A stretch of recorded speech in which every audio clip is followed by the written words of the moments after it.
할렐루야. 오늘 함께 은혜 받으실 말씀은 신약성경 마태복음 10장 1절에서 10절까지의 말씀입니다. 우리 한 목소리로 같이 받들어 읽겠습니다. 여호와께서 그의 12 제자를 부르사 더러운 귀신을 쫓아내며 모든 병과 모든 약한 것을 고치는 권능을 주시니라.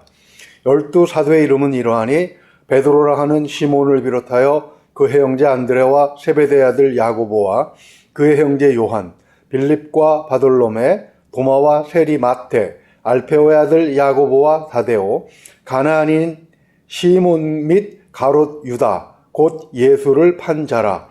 예수께서 이 12를 내보내시며 명하여 이르시되 이방인의 길로도 가지 말고 사마리아인의 고을에도 들어가지 말고 오히려 이스라엘 집에 잃어버린 양에게로 가라. 가면서 전파하여 말하되 천국이 가까이 왔다 하고 병든 자를 고치며 죽은 자를 살리며 나병 환자를 깨끗하게 하며 귀신을 쫓아내되 너희가 거저 받았으니 거저 주라. 너희 전대에 금이나 은이나 동을 가지지 말고 여행을 위하여 배낭이나 두벌 옷이나 신이나 지팡이를 가지지 말라. 이는 일꾼이 자기의 먹을 것을 받는 것이 마땅함이라. 아멘. 기도합니다. 거룩하신 우리 아버지 하나님, 날씨는 추워지는 가운데 우리의 건강을 지켜주시고 이렇게 함께 하나님의 말씀 앞에 모여 앉게 하시니 감사합니다. 아직까지 코로나19가 기승을 부리고 있고 위드 코로나, 즉 함께 간다고 하더라도 여러 가지 어려운 일들이 우리 앞에 많이 놓여 있음을 우리가 보고 있습니다. 그러나 하나님의 은혜 안에서 지금까지 살아왔고 또 하나님의 보호하심이 끝까지 함께 하실 줄로 믿습니다. 그 믿음 안에서 오늘도 하나님의 말씀에 귀를 기울이며 하나님의 은혜를 사모합니다. 하나님, 우리와 함께 하셔서 말씀의 깊은 것을 깨닫게 하시고 우리의 삶을 하나님의 뜻 가운데 이루어갈 수 있도록 힘이 되게 하여 주시옵소서. 모든 것을 주님께 의뢰하오며 우리 주 예수 그리스도 이름으로 기도하옵나이다. 아멘. 할렐루야. 11월 둘째 주일입니다. 시간이 참 빨리 흘러갔죠. 날씨가 추워졌는데 11월의 기온으로는 정상이라고 할 수 있습니다. 그러나 때때로 예년과 달리 정상이 아닌 경우, 즉 갑자기 기온이 올라가거나 내려갈 때 기상을 예보하는 언론의 보도들은 그 이유를 설명하곤 합니다. 북태평양 고기압 때문이라거나 시베리아 고기압이 발달했다라는 것과 같은 것이죠. 기후만 그런 것은 아닙니다. 어디선가 세상을 놀랄만 하게 할 그런 사건이 일어나게 되면 그 배후가 누구냐 하는 궁금증을 같이 보도하곤 합니다. 아프간에서 폭탄 테러가 발생했을 때도 역시 마찬가지였습니다. 눈에 보이는 현상은 그것이 전부가 아니라 그 이면에, 그 뒤에는 반드시 그러한 현상을 일으키게 하는 원인과 이유 또는 동기가 있기 마련인 것이죠. 이와 같이 우리의 행위 또는 우리의 일상생활에 영향을 미치는 배우는 누구이겠습니까? 또 그 존재는 무엇이겠습니까? 예수님께서 본문 1절에서 그 대답에 대한 암시를 이렇게 해주고 계십니다. 예수께서 그의 12 제자를 부르사 더러운 귀신을 쫓아내며 모든 병과 모든 약한 것을 고치는 권능을 주시니라. 아멘. 마태복음 8장 28절을 보게 되면 예수님께서 가다라 지방으로 가셨을 때 귀신 들린 자 2명이 예수님 앞에 나타납니다. 그들은 무덤에서 살다가 나왔다고 기록되어 있습니다. 왜 사람이 무덤 사이에 거주합니까? 귀신 들렸기 때문이죠. 이렇게 귀신 들린 사람은 정상적일 수가 없습니다. 코로나19로 인해 전 세계가 혼란 가운데 있습니다. 질병 역시 사람을 정상적으로 삶을 꾸려갈 수 없도록 그렇게 만들어버리죠. 약한 것도 그렇습니다. 성경에서 표현하는 약하다고 하는 현상들은 우리 안에 있는 두려움이나 근심, 걱정, 염려와 같은 정신적인 것들입니다. 질병의 원인은 귀신이기도 하고 바이러스와 같은 병원균 때문이기도 하지요. 또 우리의 마음을 약하게 하는 것은 악한 영이라고 이렇게 소개하고 있기도 합니다. 주님은 제자들에게 그것을 고칠 수 있는 능력을 주셔서 어디론가로 보내셨습니다. 우리 5절과 6절을 한번 같이 읽어볼까요? 예수께서 이 12를 내보내시며 명하여 이르시되 이방인의 길로도 가지 말고 사마리아인의 고을에도 들어가지 말고 오히려 이스라엘 집의 잃어버린 양에게로 가라. 아멘. 이스라엘은 하나님께서 택하신 백성입니다. 그들의 배후에는 하나님의 선한 영향력이 있어서 그의 영향력을 받고 살아갑니다. 그런데 어떻게 악한 영이나 악한 균등이 침투할 수가 있는 것이겠습니까? 대답은 배후 세력이 바뀌었다고 말할 수 있겠지요. 그렇다면 이 질문은 왜 이스라엘 백성의 삶의 배후에 하나님이 계신 것이 아니라 악한 영이나 몹쓸 병균으로 바뀌었느냐 하는 것으로 대체돼야 될 것입니다. 우리는 그 힌트를 6절에서 찾을 수가 있습니다. 즉 예수님께서는 잃어버린 양이라는 구절로 그 답을 암시해 주시는 것이죠. 그 구절에서 우리는 세 가지 이유를 찾아낼 수가 있습니다. 첫째는 백성이 하나님을 버리고 떠났기 때문입니다.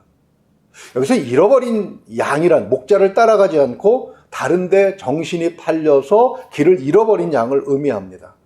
양은 목자를 따라서 움직이고 목자의 철저한 보호 아래 있습니다. 그런데 왜 양이 목자를 놓치고 길을 잃게 되는 것이겠습니까? 목자는 양을 아무데나 데리고 가지는 않습니다. 미리 양이 먹어서는 안 되는 독초 같은 것을 제거한 곳이나 맑은 물이 흐르는 곳을 초장으로 준비하죠. 그래서 그곳으로 양을 인도하는 것입니다. 양이 먹어 소화시키기 충분한 부드러운 풀이 나는 곳을 찾아서 음침한 골짜기나 험한 절벽을 지나가기도 해요. 그런데 목자가 조성한 초지 밖이나 이동 중에 만나는 들판에는 보기에 탐스러운 예쁜 꽃들이 무성하게 피어 있는 것을 볼 수가 있습니다. 봄에 우리 주변에 흔히 볼 수 있는 애기똥풀을 한번 보십시오. 꽃만 보면 얼마나 예쁩니까? 그러나 이름에서 보듯이 워낙 독성이 강해서 가축들이 먹으면 죽음에 이르게도 하는 아주 위험한 식물입니다. 양이 이런 풀과 꽃의 유혹을 따라 시선이 돌아가게 되면 목자를 잃어버리고 온 들판을 방황하며 헤매게 되는 것이죠. 목자에게 빨리 발견되어 구출되지 않는다면 양은 맹수에게 잡혀 먹히거나 혹은 독초에 희생될 수밖에 없는 것입니다. 이스라엘 백성들은 세상의 유혹에 넘어가서 그만 하나님을 떠나게 되고 말았던 것입니다. 예수님께서는 그들을 구하러 오셨고 그리고 그들을 구하라고 제자들에게 배후에 있는 악한 것들을 물리칠 수 있는 능력을 주셔서 지금 파견하고 계시는 것입니다. 두 번째로 왜 그들이 잃어버린 양이 되었는지 하는 이유를 살펴보면 목자가 양을 소홀히 하였기 때문입니다. 하나님이 이스라엘 백성을 소홀히 하신 것이 아니라 하나님을 돕는 사람들, 즉 하나님께서 세운 보조 목자들이 악했다는 것이죠. 양을 많이 키우는 목자는 자신을 보조하여 양을 돌볼 목자를 필요로 합니다. 이 고용된 목자가 충성을 다해 돌본다면 양은 길을 잃지 않겠지요. 보조 목자가 양을 보호하고 먹이며 양육하는 임무와 사명을 제대로 감당 못한다면 그때 양들은 방황하고 길을 잃어버리게 되는 것입니다. 그런 목자들을 무엇이라고 부릅니까? 요한복음 10장 12절을 보게 되면 주님이 이렇게 말씀하셨어요. 싹구는 목자도 아니요 양도 제 양이 아니라 이리가 오는 것을 보면 양을 버리고 달아나나니 이리가 양을 물어가고 또 해치느니라. 그렇습니다. 싹군 목자인 것입니다. 예수께서 예루살렘으로 입성하셔서 제일 먼저 하신 일이 있죠. 마태복음 21장 12절을 봅니다.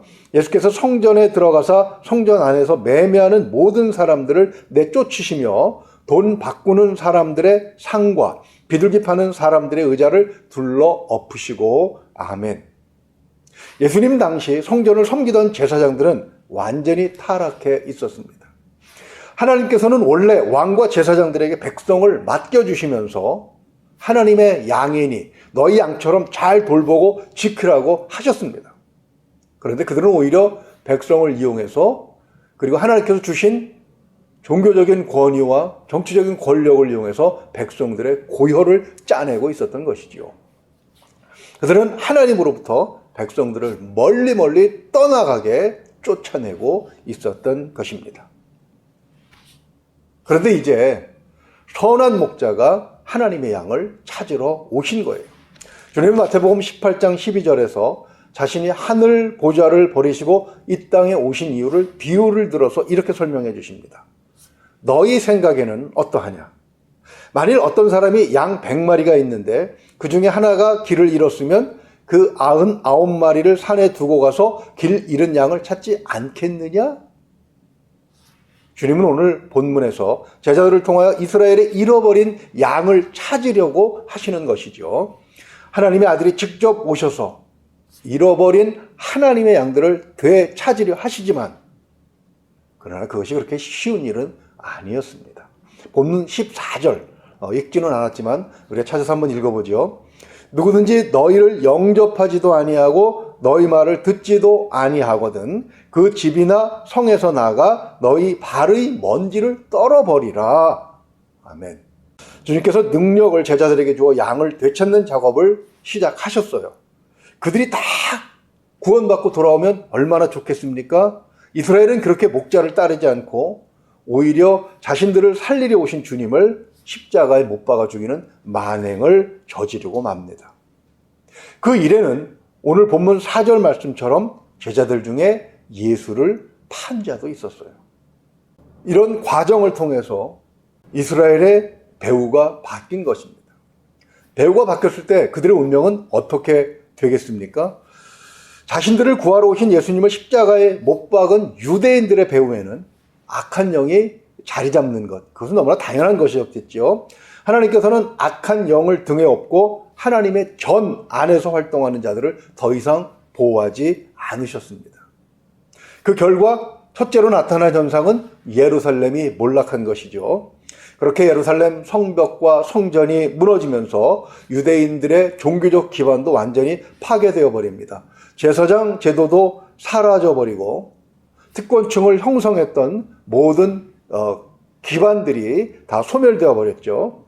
바리새인들 약간과 사두개인 약간이 남아서 그들의 정신적인 지도자 역할을 하기는 했습니다.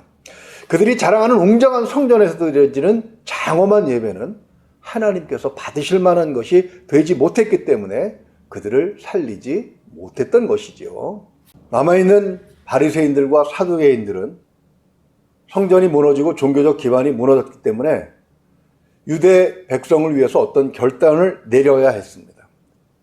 그런데 그 결단이 율법의 정신을 외면한 결정이었어요. 예루살렘 성전이 무너질 당시에 유대인들은 유대와 유대 바깥에 흩어져 살았습니다. 그들을 디아스포라라고 부르죠. 그들은 시나고그, 즉 회당을 중심으로 신앙생활을 영위하고 있었습니다. 그 회당에서 말씀을 가르치던 랍비들은 성전도 제사장도 없어지자 중대한 결정을 내려야 했던 것이죠. 유대교를 어떻게 유지할 것이냐 하는 아주 중대한 문제였습니다. 살아남은 귀족 출신 사두개파 사람들은 일부 엘리트 계층에게만 율법 교육을 허용하자 이렇게 이야기를 했고, 바리새인들은 유대인 모두는 각자 스스로 알아서 율법을 공부해야 한다는 그런 결정을 내립니다. 결정의 문구는 달랐지만 결과는 똑같았어요. 바리새인들의 결정을 보게 되면 모든 일에는 음과 양이 있듯이 이러한 결정은 좋은 점과 나쁜 점을 동시에 드러나게 했습니다. 먼저 좋은 점은 보면은요, 모든 유대인들은 6살, 6세가 되면 학교에 입학해서 랍비에게 글과 성경을 배우게 한 것입니다.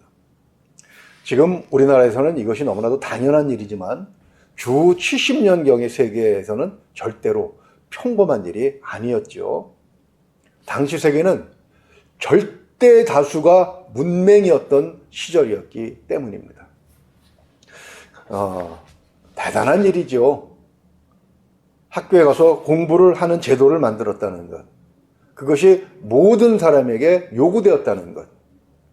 엄청난 일이라고 할 수가 있습니다. 그러나 단점이 있었어요. 그것은 뭐냐면 가난한 사람들은 율법을 배울 기회를 갖지 못하게 된 것입니다. 랍비들은 고가의 수업료를 받고 이 제도를 운영을 했습니다. 즉 돈이 많은 가정의 아이들만이 이 결정의 혜택을 볼 수가 있었던 것이죠.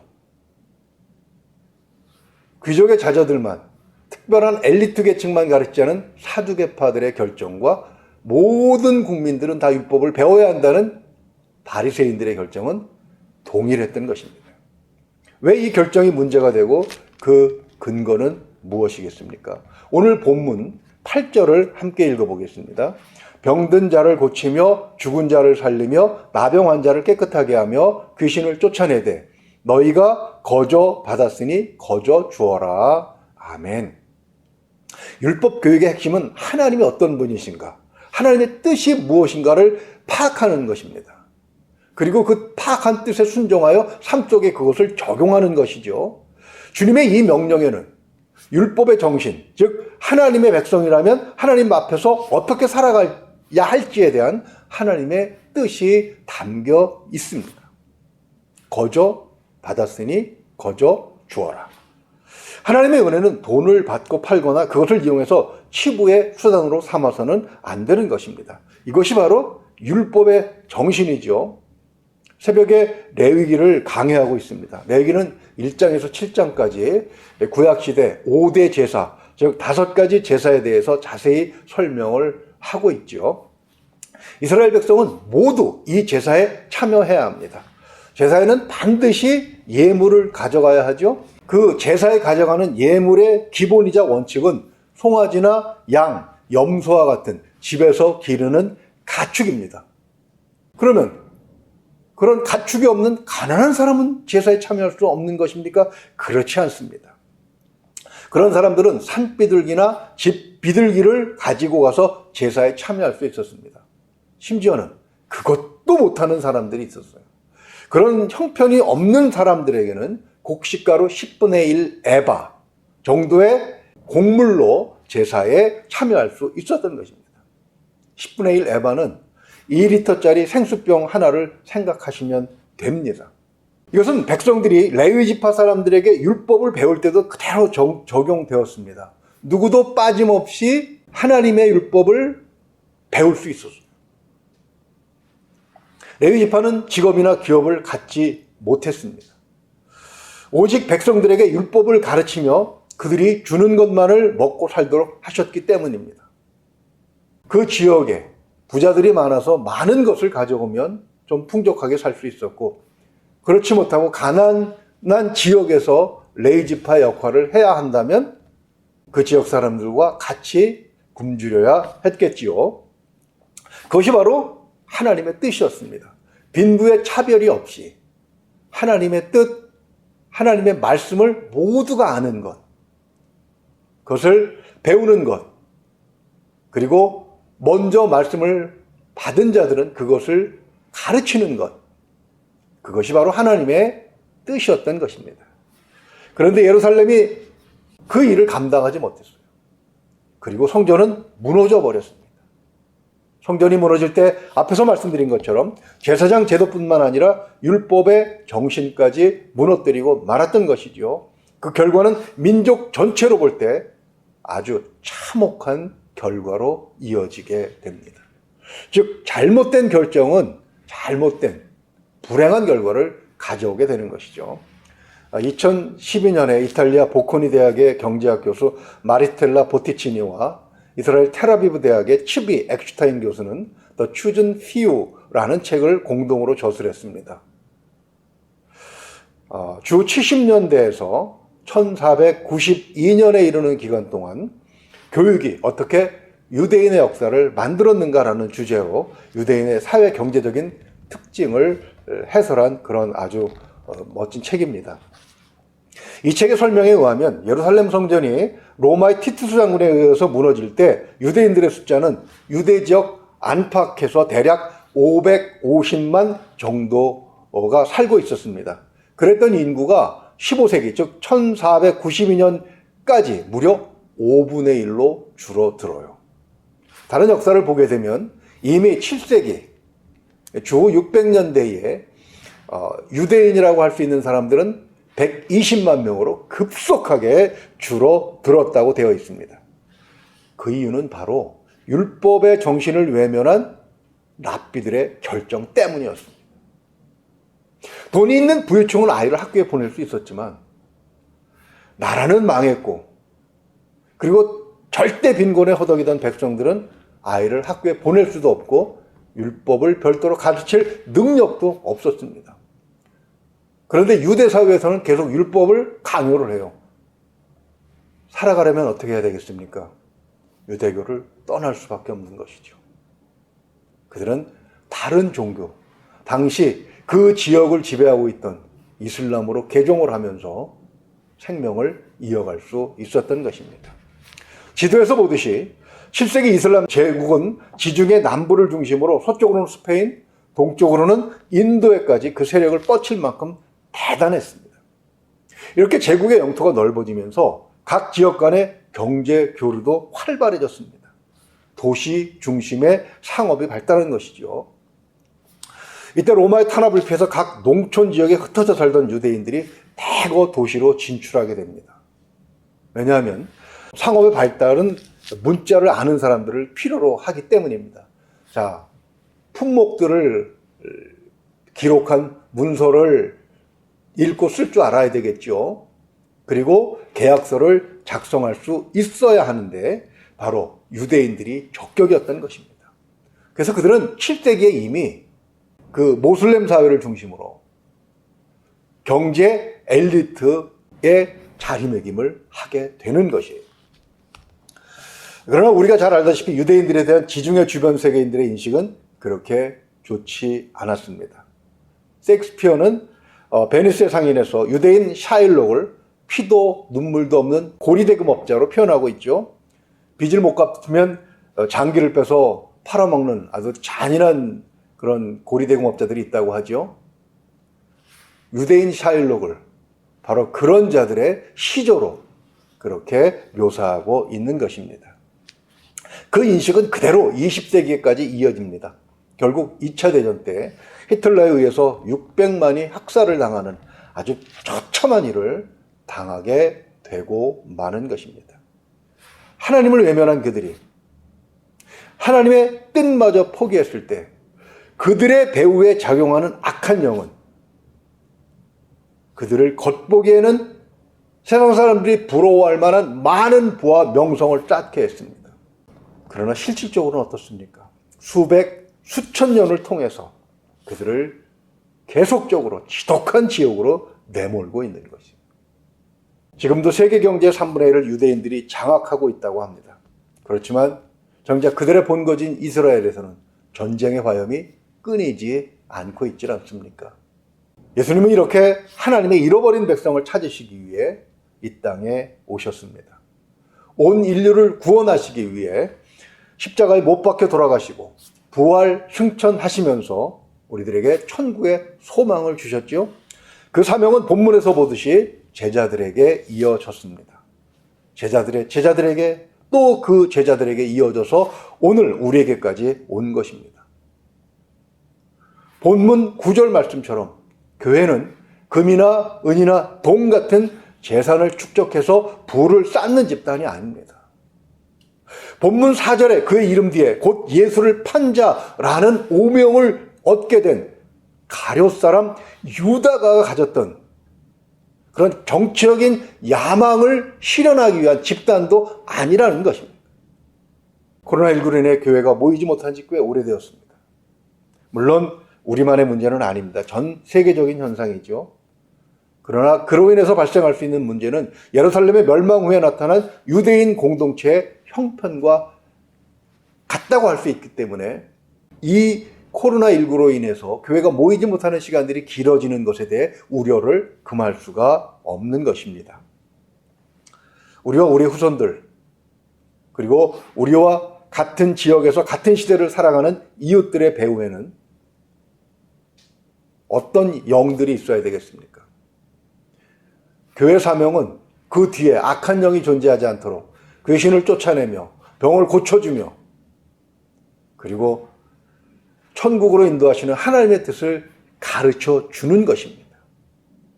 악한 영이 우리들의 이웃에, 우리들의 가족의 배후에서 활동하지 못하도록 예수님께서 보내신 곳에 우리는 서 있는 것이지요. 그러기 위해서 예수 그리스도께서 제자들에게 가르쳐 주신 율법의 정신, 거저 받았으니 거저 주어라. 즉 하나님의 뜻을 계속해서 배우고, 배웠으면 또 다른 사람에게 전하고 가르쳐야 하는 것입니다. 교회가 다시 활기차게 모이고 예수 그리스도의 가르침을 따라 하나님의 뜻을 배우고 삶 속에서 그것을 마음껏 펼칠 수 있기를 소망합니다. 몸은 떨어져 있지만 우리 모두의 마음을 모아 진심으로 기도합시다. 페이스 투 페이스, 서로 얼굴을 대면하여 볼 수 있는 그날을 속히 허락하시기를 간절한 마음으로 기다리면서 이번 한 주의 삶도 은혜 가운데 평강하시기를 주님의 이름으로 축원을 드립니다. 기도하겠습니다. 하나님 아버지, 우리에게 예수 그리스도를 통하여 하나님의 뜻이 어디 있는지를 가르쳐 주시니 감사합니다. 무엇보다도 교회가 해야 할 사명이 무엇인지, 이 땅에 교회가 존재하며 이 시대에 대하여 무슨 책임을 지고 있는지를 알게 하신 것도 감사합니다. 그러나 코로나19로 인해서 오랫동안 모이지 못했습니다. 하나님의 말씀을 배우고 익히고 그리고 그것을 삶에 적용하는 데 있어서 이렇게 긴 시간 동안 우리 마음껏 그것들을 활용하지 못하고 있습니다. 하나님, 우리를 불쌍히 여겨 주시옵소서. 혹여 예루살렘 성전이 무너지고 난 뒤에 유대인 엘리트들이 하나님의 뜻을 외면하고 잘못 결정을 한 것처럼 그런 잘못들을 내리지 않도록 우리를 지혜롭게 하여 주시옵소서. 무엇보다도 코로나19가 빨리 물러가게 하시고 이제 성도들이 모여서 함께 얼굴을 보며 함께 하나님의 말씀의 은혜를 나눌 수 있는 시간이 오기를 간절히 소망합니다. 하나님, 우리를 용서하여 주시고 우리들에게 다시 한번 기회를 허락하여 주시옵소서. 하나님의 뜻을 배우고 또 받은 은혜를 거저 받았으니 거저 이웃에게 전하며 우리가 살고 있는 이 시대를 아름답게 만들어갈 수 있는 교회적 사명을 감당할 수 있도록 우리에게 다시 한번 기회를 허락하여 주시옵소서. 이번 한 주간도 하나님의 뜻 가운데 살고자 하는 모든 가정들, 우리 자녀들, 또 우리에게 주신 모든 기업들과 직업들이 융성하기를 원합니다. 이 고난을 잘 이겨내게 하시고 하나님께서 쓰실 때까지 그 능력을 키워나갈 수 있도록 하나님 도와주시옵소서. 함께 하시길 원하고 바라오며 우리 주 예수 그리스도 이름으로 기도하옵나이다. 아멘.